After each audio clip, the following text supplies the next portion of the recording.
Good morning, everybody. So the girls are doing the funnest thing in the world, which is trimming the trees. Hula just loves her sticks. Of course, right when I start the video, we have to have a helicopter come over. Say good morning.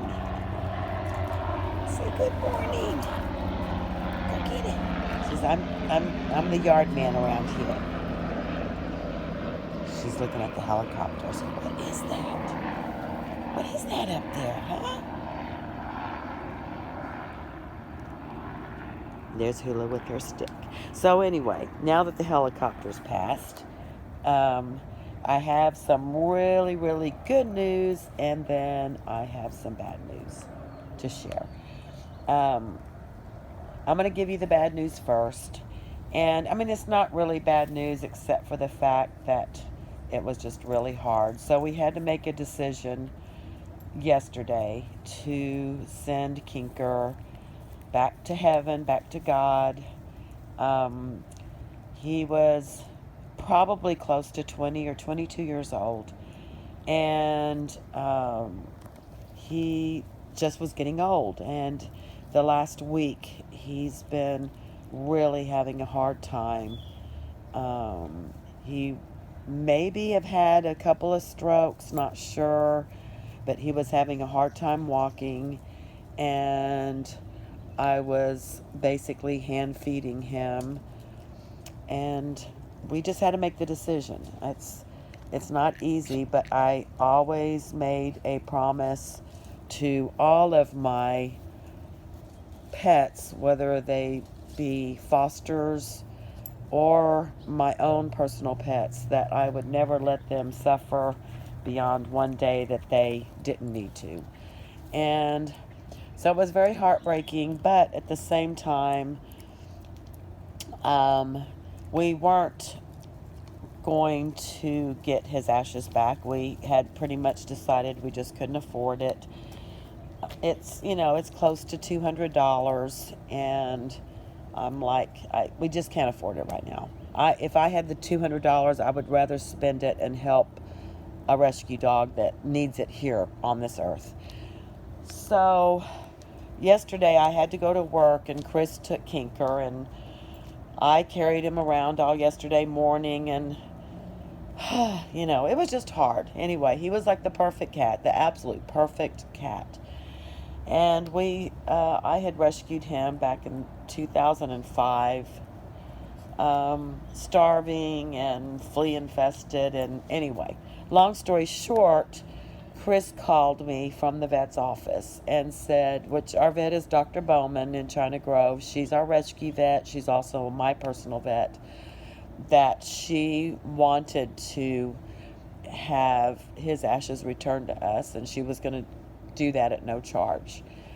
She didn't charge us one penny. So that was very, very touching to me, and I'll be happy to have it back. I'm going to find a real pretty urn for him and keep him here with me. So anyway, that's the sad news, but it's okay. He's happy. He's in heaven. He's running around with the angels, meeting all of his friends that have gone before him, including my second husband who passed away from cancer, who honestly, for the 2 or 3 months when he was in home care and back and forth from the hospital, Kinker laid with him on the bed with him every single day, almost all day long. So anyway, Pat, Kinker's coming, and he's probably already there, and y'all can be together again. So anyway, moving on from that, because I don't want to make everybody sad. It's not a sad time. It's hard because we're still here, but I'm happy he's not in any kind of pain anymore. He had a great life with me. But the good news is that I got a phone call from Hula's adopters. Now, their daughter lives, who live in Madison. Their daughter lives in Milwaukee. And they have been talking for a couple of weeks. Their daughter Hillary is had adopted a dog from Tracy's dogs maybe 3 years ago, and she said, you know what, I've really been looking for another dog, and she's going to adopt little Ruru. Ruru is going to be in the family, stay in the family. Ruru's adopter, Hillary, travels a lot, so Ruru will get to go and stay with Hula and spend a lot of time at her grandma's house.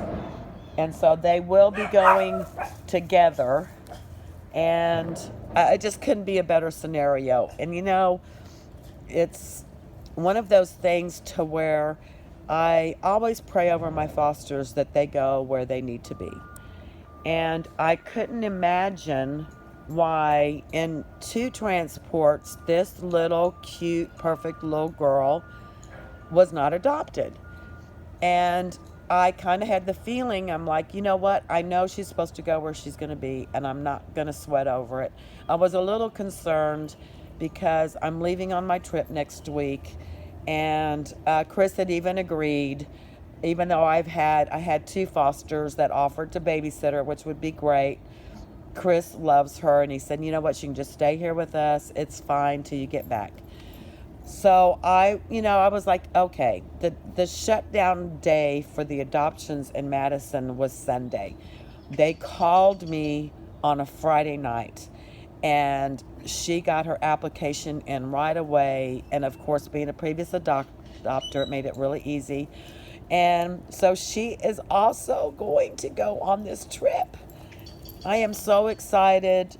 Folks, you have no idea. I'm just thrilled. They get to travel together. They love each other so much. They're going to get lots of play dates, lots of fun times, lots of lap time. So I know this is really long, but I had to say everything in one video, apparently. They will be going Wednesday for their health certs, and then they're leaving on their trip on this Thursday morning. Now, what does she think she's going to look for over there? So I want to just send this out. Really good news for my 2 little girls who were on death row on the border of Mexico, and now they're going to a fabulous life. I can't say how happy I am right now. Y'all have a great day. Actually, I'm going to lunch with a couple of the other fosters today. We call it our foster meeting. We're going to solve all the world problems in 3 hours. And it's normally a lot of fun, because of course we talk about dogs. So anyway, I just wanted to give you all the news, sending lots of love and hugs, and everybody have a wonderful day. Say bye, kids. They're very busy because things are happening on the other side of the fence. Say bye, kids.